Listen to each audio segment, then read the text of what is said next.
오늘 하나님의 말씀은 열왕기하 2장 1절로 14절, 제목은 갑절의 성령의 영감을 주소서라는 말씀 가지고 함께 은혜를 나누시겠습니다.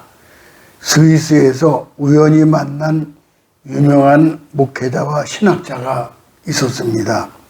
대화 중에 목회자가 이런 질문을 던졌습니다. 신학에서 가장 강조하는 것이 무엇이라고 생각합니까? 신학자는 조금의 망설임도 없이 곧바로 대답을 합니다. 성령님이죠.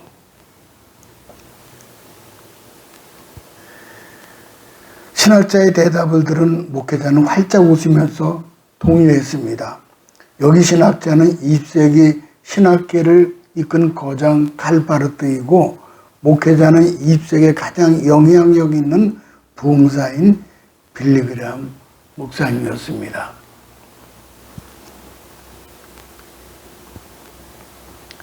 하나님 말씀을 공부하고 진리를 발견하고 하던 신학자에게도 발견된 진리를 세상 사람들에게 전하고 제자로 길러내는 목회자에게도 가장 중요한 것은 바로 성령님이었습니다. 예수를 믿었던 수많은 사람들이 성령을 받고 제자가 되었듯이 어려운 시대일수록 우리는 더더욱 하나님 말씀에 의지해서 성령 충만을 구해야 할 것입니다. 초대교회 12제자 7집사처럼 믿음을 바탕으로 더욱 성령 충만함을 주님께 간구해야 할 것입니다. 남들보다 힘이 몇 배는 센 청년이 있었습니다. 청년은 신문 구인 광고를 보았으니까 벌목공을 구한다는 거예요. 이렇게 벌목공을 구한다. 체격과 힘이 좋은 사람 우대, 바로 면접을 보러 간 청년은 압도적인 성적으로 테스트에서 1등을 했습니다. 건장한 체격에 묵직하고 날카로운 도끼를 든 청년은 하루의 나무를 무려 10그루를 찍어 넘겼습니다. 최고의 벌목공 대우를 받게 된 청년은 기분이 좋아 일을 더 열심히 했습니다. 혼자서 몇 사람분의 일을 해내는 청년의 놀라운 신적 능력에 대해서 소문은 미국 전역에 퍼져갔습니다. 몇 년이 지나자 사장이 청년을 불렀습니다. 청년은 승진의 때가 됐나 싶었지만 사장은 오히려 애고통보를 했습니다. 왜요? 저보다 벌목을 더 잘하는 사람이 들어왔나요? 안세, 자네는 여전히 최고의 벌목공이네. 하지만 창밖을 보게, 창밖을 본 청년은 깜짝 놀랐습니다. 한 청년이 전기톱, 왱 돌아가는 전기톱을 들고 나무를 잘라내는데 하루에 100그루는 좋게 베어버리는 거예요. 사람은 기계를 이길 수 없죠. 육체의 한계를 극복할 수 없습니다. 신앙생활도 이 원리를 적용하죠. 엘리야 선지자는 갈멜의 산에서 이방 선지자 850명과 대결을 하죠. 엘리야 선지자가요. 갈멜 산에서 대결합니다. 하나님 불을 내려주십시오. 그러자 불이 떨어져서 모든 재물을 불사르고 우상 숭배자 850명 죽이는 역사가 있었습니다. 그 엘리야 시대가 막을 내리고 그 제자 엘리사 시대가 문을 열게 되는 거예요. 엘리사 시대보다 아합과 이세벨 시대보다 세상은 한층 더 악해져 가고 있습니다. 본문에 나오는 엘리야나 엘리사를 보면은 보통 사람이 아니에요. 족보가 화려한 것도 아니고 학력이 찬란한 것도 아니고 그냥 보통 사람이었죠. 하나님 나라는 언제나 평범한 사람들을 통해서 비범한 역사를 이루어 가십니다. 엘리야 선지자가 부름받기 전 9절에 보니까 제자 엘리사에게 이렇게 말씀하시는 거예요. 볼까요? 나를 내게서 데려감을 당하기 전에 내가 내게 어떻게 할지를 구하라. 엘리사가 당신의 성령이 하시는 역사가 갑절이나 내게 있게 하소서 하는지라. 갑절의 영감을 달라는 거예요. 여기서 갑절의 영감을 내게 주소서 그랬어요. 근데 이거는 영감은 영적인 감각으로 신령한 권세와 능력을 합친 단어죠. 엘리야는 갑절의 영감에 대해 이렇게 대답을 했습니다. 10절에 보니까는 내가 어려운 일을 구하는도다. 이 말은 내가 아주 귀중한 일을 구하고 있구나라는 그런 뜻입니다. 이 세상에서 가장 귀중한 것은 바로 성령의 갑절 영감입니다. 왜냐하면 이 시대는 점점 더 세상이 사악해져서 갑절의 영감이 아니면 이길 수 없어요. 오늘은 성령 강림절로 지키는 절기입니다. 엘리사 선지자가 주시는 교훈을 가슴에 새겨서 우리도 갑절의 영감을 받아 세상에서 승리하시기를 축복합니다. 첫째는 갑절의 성령의 영감을 위한 4가지 코스를 이래야 합니다. 엘리야가 회오리 바람으로 하늘로 올림받을 때가 되었죠. 가장 중요한 일은 후계자를 잘 세우는 일이죠. 축복이 되려면 지속성이 있어야 하는데 후대의 축복을 예비하고 후계자를 잘 세우는 일이 중요하죠. 엘리사는 엘리야를 보자마자 그가 거인임을 알아챘습니다. 엘리사는 엘리야가 몇 번이나 따라오지 말라고 해도 필사적으로 같이 간다고 따라 나선 거예요. 그런 엘리사가 갑절의 은혜를 입으면 어떤 코스로 통과해야 합니까? 첫째는 길갈 코스예요. 1절 가볼까요? 여호와께서 회오리 바람으로 엘리야를 하늘로 올리고자 하실 때에 엘리야가 엘리사와 더불어 길갈에 나가더니 출애굽 시대에 광야 생활을 마치고 가나안 땅으로 들어갈 때 법궤를 맨 제사장들이 앞장서서 요단강을 육지처럼 건넜죠. 그 후 여리고 동편에 진치고 요단강에서 가져온 12돌로 기념비를 세운 것이 있어요. 그게 길갈이에요. 이게 길갈이라는 말은 수치가 굴러갔다는 뜻인데 이건 여리고 근처 길갈인데 그래서 길갈은 구원의 은혜를 기억하는 삶을 상징하는 장소가 됐죠. 결국 갑절의 은혜를 입으려면 구원의 은혜에 감사하고 범사에 감사하는 삶이 체질화되어야 돼요. 인격관계에서도 주고받을 때 기쁨과 보람이 넘치잖아요. 부모가 제일 기쁠 때가 언제입니까? 자녀가 깊이 감사하는 마음을 가지고 그 마음을 표현할 때죠. 가끔 통크런시라는 성도들이 있잖아요. 어떻게 그렇게 할 수 있었어요?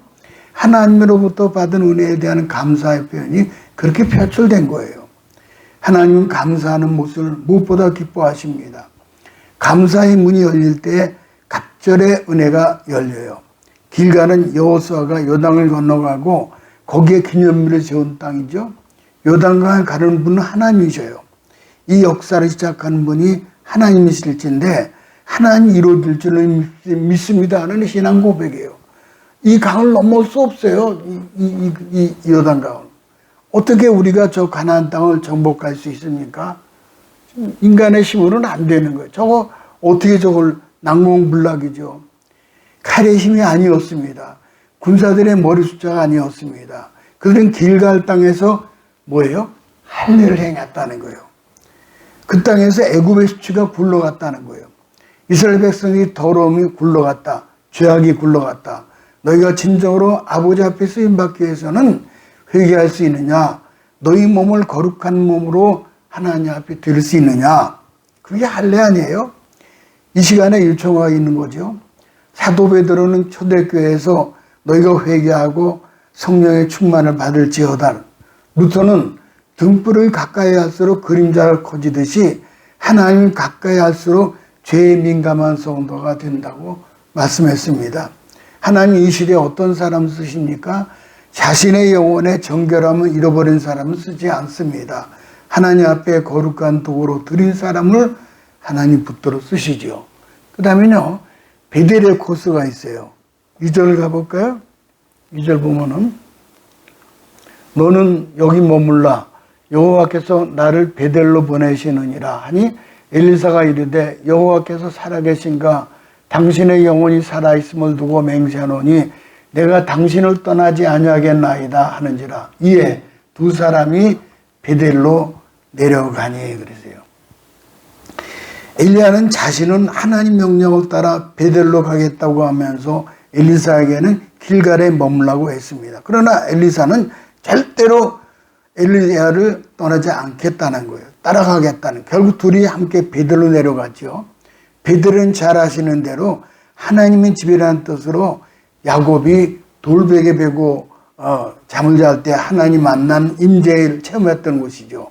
오늘날로 말하면 베델은 교회, 예배를 상징하는 거예요. 갑절의 은혜를 받으려면은 구원에 대해 체험과 감사하는 삶의 체질도 중요하지만은 무엇보다 교회를 살아가는 거예요. 그래서 예배를 드리는 거예요. 그때 그 체질화되게 되면 그때 갑절의 은혜를 잊게 되는 거예요. 베델로 내려갔을 때 베델의 선지학교 생도들이 엘리사에게 말했죠. 여호와께서 오늘 당신의 선생을 당신의 머리 위에 데려갈 줄 아십니까? 엘리사가 말하기를 나도 알고 있으니 너희는 잠잠하라 그랬어요. 왜 잠잠하라고 했습니까? 생도들이 향해서 성천의 기적을 너무 떠버리지 말라는 거예요.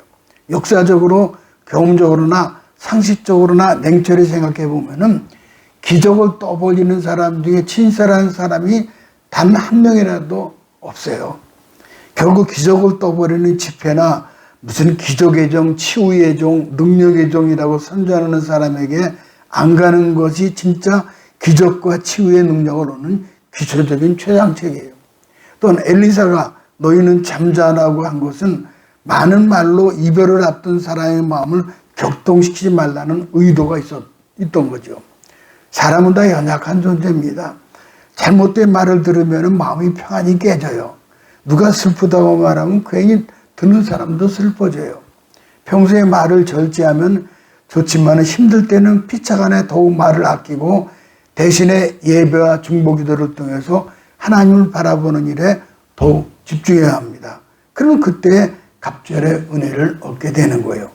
또 여리고 코스가 있어요. 4절 가볼까요?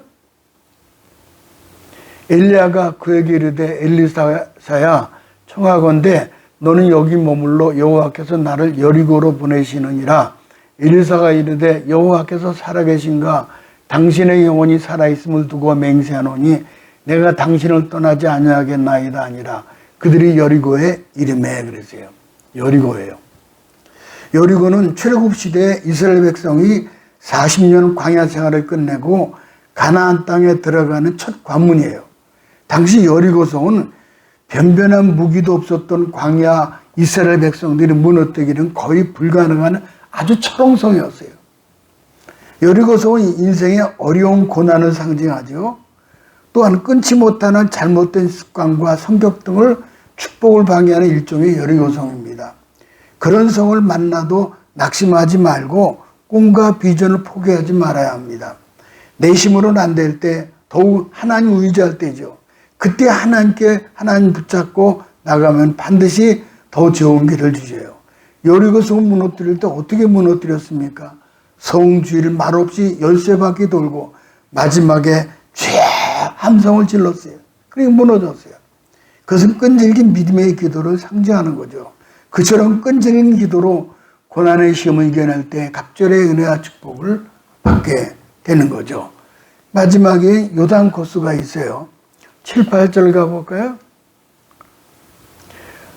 선지자의 제자 50명이 가서 멀리 서서 바라보며 그 두 사람이 요단가에 서 있더니 엘리야가 겉옷을 가지고 말아 물을 치며 물이 이리저리 갈라지고 두 사람이 마른 땅 위로 건너더라. 이런 모습이에요.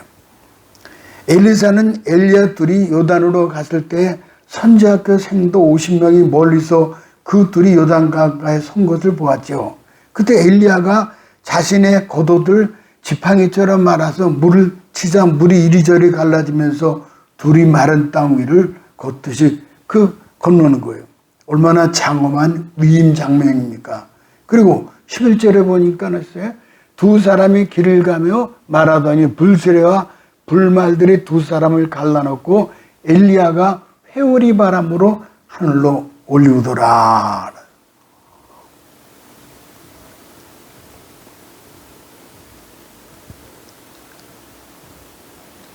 이제 이게 엘리야의 승천하는 거예요. 엘리야가 죽지도 않고 이제 올라간 거죠. 이후 14절에 보니까는 이 엘리야의 몸에서 떨어진 그의 겉옷을 가지고 물을 치며 이제는 엘리사가 한 거죠. 엘리야의 몸에서 떨어진 그의 겉옷을 가지고 물을 치며 이르되 엘리야의 하나님 여호와는 어디 계시니까 하고 엘리사가 이 물을 치며 물이 이리저리 갈라지고 엘리사가 강을 건너는 거예요. 이 모습이죠. 마침내 엘리사는 갑절의 성령의 영감을 받은 거예요. 이제 그러면 갑절의 성령을 영감을 받은 엘리사의 헌신을 좀 돌아볼 필요가 있습니다. 하나님이 엘리사를 사용하신 이유는 부름 받을 때 이미 나타났어요. 열왕기상 19장 19절에 보니까 그랬어요. 보면 엘리사가 그를 떠나 돌아가서 한 결의소 소 2마리 끄는 쟁기를 잡고 소의 기구를 불살라 고기를 삶아 백성에게 주어 먹게 하고 엘리야를 따르며 수종 들었더라. 여기서 엘리사에게는 12결의소가 있었어요. 12결의소요. 12결의소가 있었는데 이건 뭐냐면은 한 결의소는 소 2마리가 끄는 쟁기 하나를 둘이 끄는 거예요. 그러니까는 이런 것이 12결의소니까 24마리가 있었다는 거예요. 소가요. 아이고, 그냥 부자예요. 이스라엘이 아메무훌리 지방에서 태어났는데, 이스라엘에 아메무훌이라는 말은 춤추는 목초지라는 뜻이에요. 그러니까 지금의 요단강 지역의 곡창지대죠. 엘리사의 가족은 거기서 곡창지대에서 농사를 했습니다. 춤추는 목초지. 당시 모든 농가는 소 1마리 쟁기를 농사짓고 있었는데 그런데 엘리사는 12결이 24마리의 소를 몰고 밭을 갖고 있었다는 거예요. 그러니까는 우리나라로 말할 것 같으면 트랙터가 막 24대가 있었다는 거예요. 아이고, 그 말은 상당히 분홍이었어요. 이 엘리사가 부자였어요. 근데 엘리야가 그를 부르자 소와 쟁기를 다 버려두고 그리고 불태우고 고기를 나눠주고 엘리야를 따랐다는 거예요. 참 대단한 분이에요. 이게 쉬운 일이 아니죠. 어떤 사람은 엘리사는 부자이기 때문에 뭐 손 몇 마리 없애는 것은 일도 아니었을 것이다 말하지만 하지만 돈이 많다고 헌금하는 게 아니잖아요.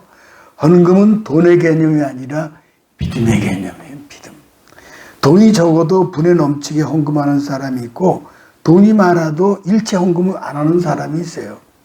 하나님 부르실 때 모든 것 다 버리고 떠날 수 있다면 그는 순종의 사람이에요. 쟁기를 불태웠다는 것은 농사를 그만두겠다는 거예요. 소를 잡았다는 것은 더 이상 자기는 농부로 살지 않겠다. 그렇다면 무슨 대책이 있었습니까? 엘리야를 따르면 농사지는 시간 사는 것보다 훨씬 더 낫고 보장이 있었습니까? 없죠. 단 하나님 나를 불렀다. 그래 나는 그를 따르겠다. 그것밖에 없어요. 엘리사의 소와 쟁기는 마치 쟁기는 베드로의 배와 그물이죠.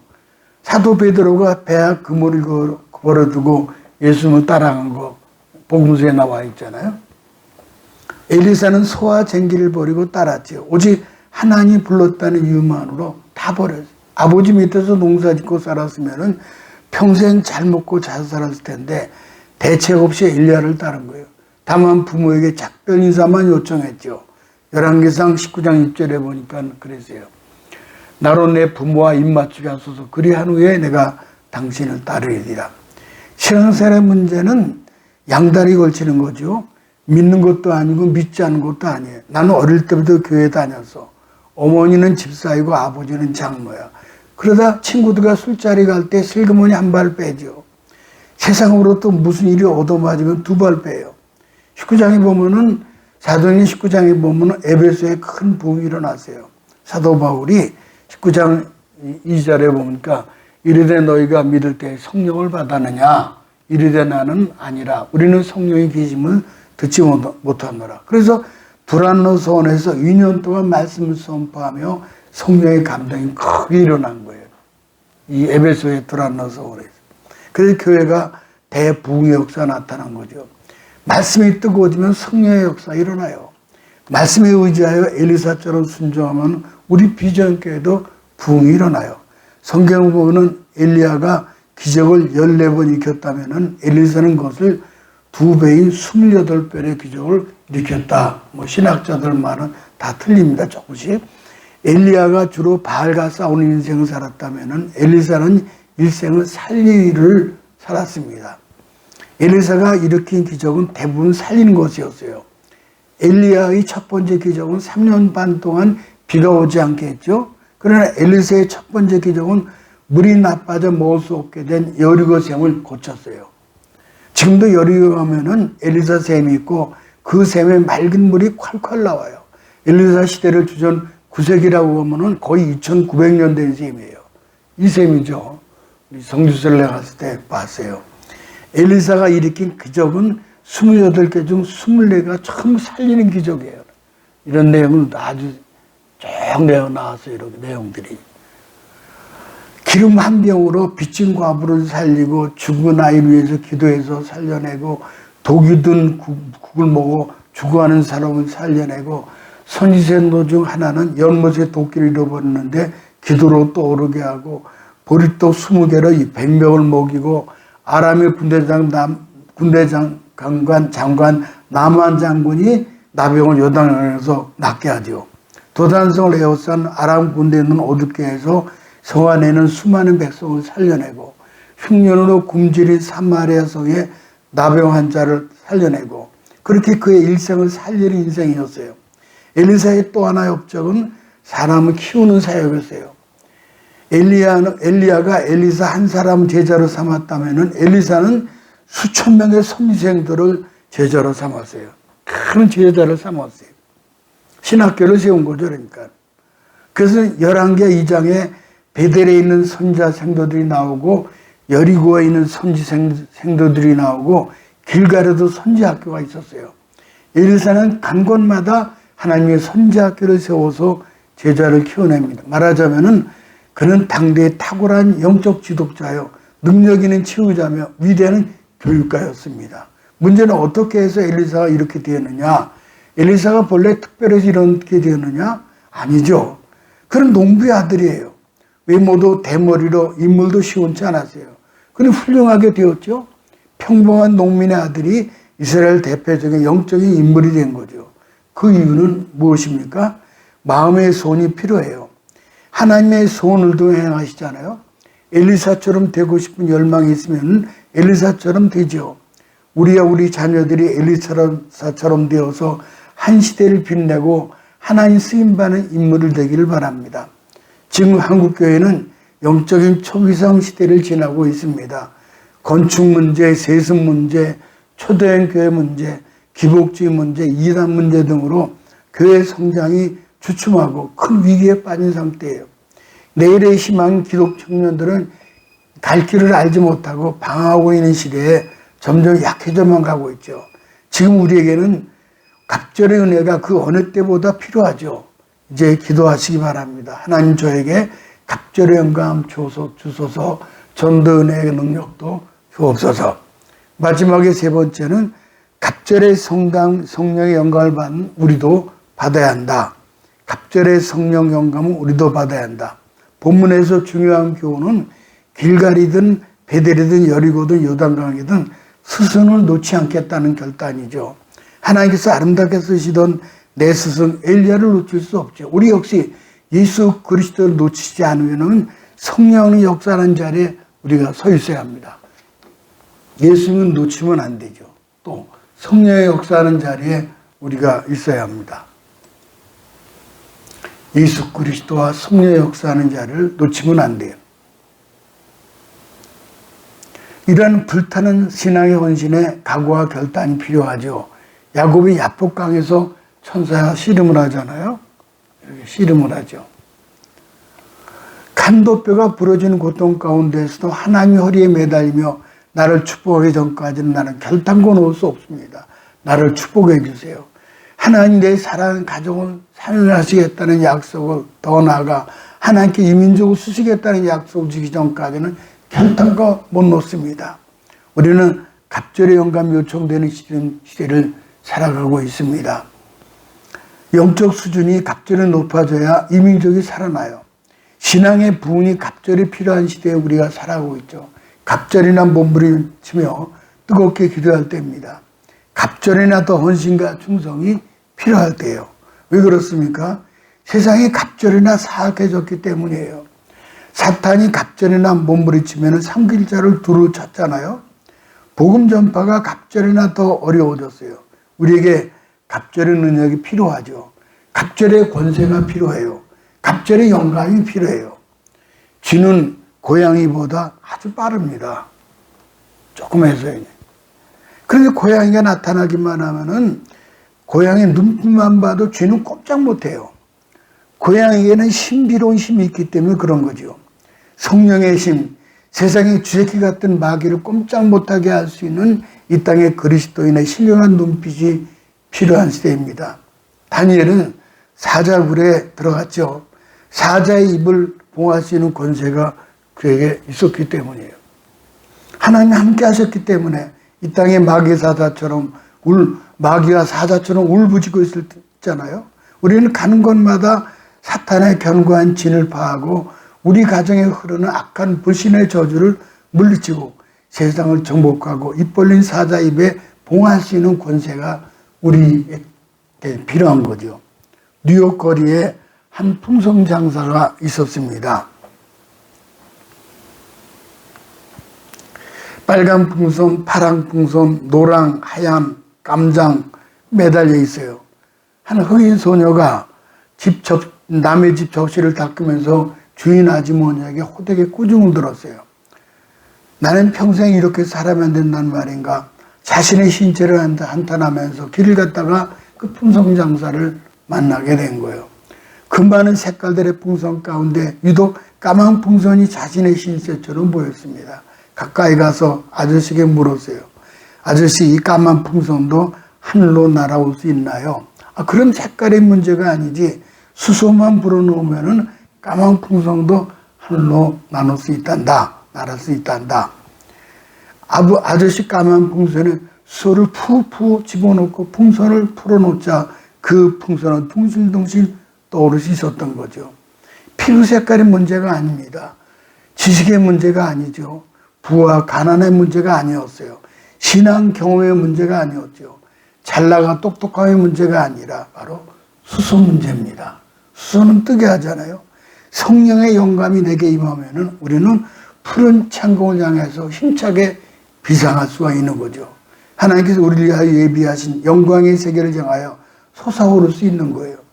세상을 정복하기 위하여 달려갈 수 있죠.